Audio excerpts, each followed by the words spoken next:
your small business journey took a little bit of a twist compared to what you thought it would. Yeah. As and we were talking before we hit record, but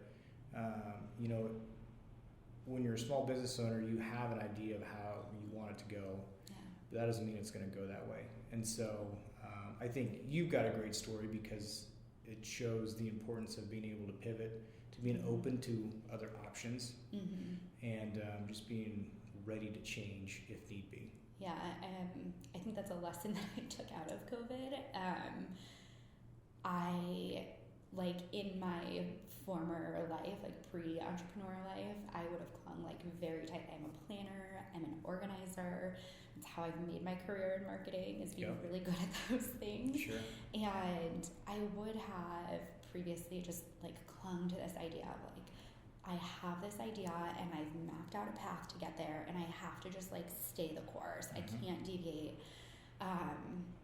But I really learned that you kind of have to set these core tenets for yourself as an entrepreneur to say, this is what I value. So for me, it was that white space in my calendar. It was being able to do really amazing marketing. I just love to do marketing. Yeah. I like to build brands and strategies.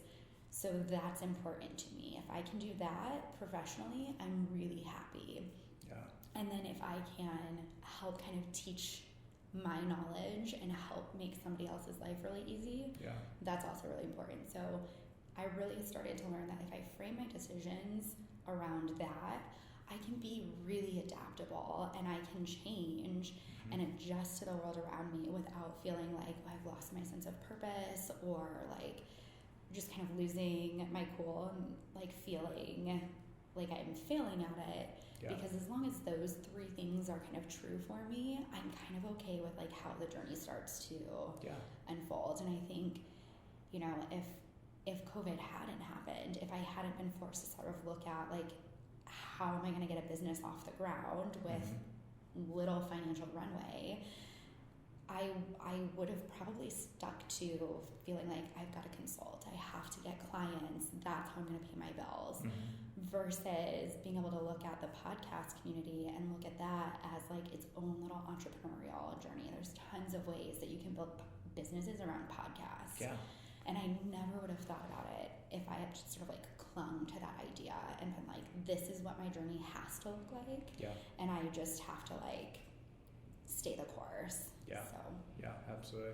I think as a small business owner, I've said it before, but COVID really showed how agile small businesses can be when they have to be. And I think it also opened up the opportunity for small businesses to think about things in a different way. And I think even consumers are more willing to adapt to, different changes. Whether it's being more tech savvy, whether it's just being more understanding, it just kind of changed the perspective for everyone. Yeah. So. Totally. Yeah.